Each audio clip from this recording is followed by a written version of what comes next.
his father's elbow. Broad-shouldered and barrel-chested Otis, a former shot putter, rose to his feet, smiled, and said, "Wow." It was a childish remark, one he would always regret. In the ensuing decades, however, he went on to greatness, converting a woebegone excuse for a paper into a publication of national note, one worthy of the state where it was headquartered. Back at the ballpark, San Francisco took its turn. Completing their journey to the stadium, fans filled the stands and took their seats, voices raised with the excitement of a moment. Of participating in more than a game, it was a happening, a tick in history.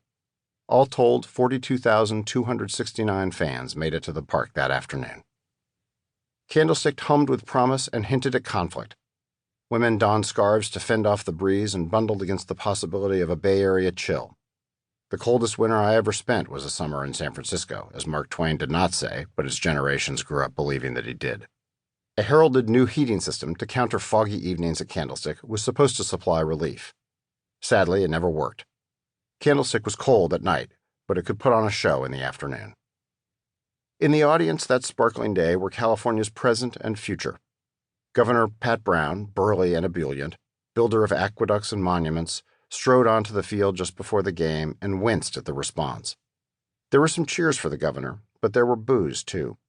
Brown had just postponed the execution of Carol Chessman, the notorious red-light bandit and rapist whose case had become an international cause célèbre and a dividing point for Californians. The crowd let Brown hear its displeasure. The boos would haunt Pat Brown for the rest of his life. It was Brown's second come-down in 2 days. The night before, at the city's civic send-off for its new team, Brown had remarked that he hoped to be in the stands when the Giants and the Los Angeles Dodgers meet in the World Series next fall. Teams in the same league can't meet in the series, so Brown was forced to explain his mistake. As they say in politics, when you're explaining, you're losing. And in politics, for everyone who's losing, another is winning. Sitting near Brown at the ballpark was Richard Nixon, Vice President of the United States and a candidate for president. He had been a California congressman and briefly a senator before joining the presidential campaign of Dwight Eisenhower in 1952. Ike never knew quite what to make of Nixon, appreciating his work ethic and devotion, suspicious of his partisanship and edginess, wary in a way that tore at Nixon's insecurities. In their 8 years together in Washington, Ike and Nixon never played a round of golf.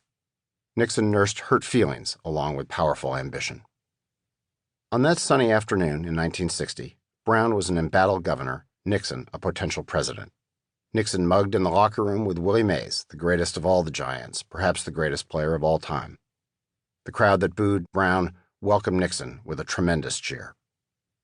Joining Nixon and Brown among the dignitaries was another Brown, Pat's only son, Edmund G. Brown, Jr. They did not, at least then, have much in common beyond their disdain for their given names. Edmund Sr. was Pat, Edmund Jr. was Jerry. Jerry was 22 years old, just emerged from 3.5 years in seminary and charting a new course for himself at the University of California, Berkeley. His mother and father had picked him up at Berkeley en route to the ballpark, so together they endured the crowd's displeasure. For Jerry Brown, the boos that greeted his father had special personal meaning.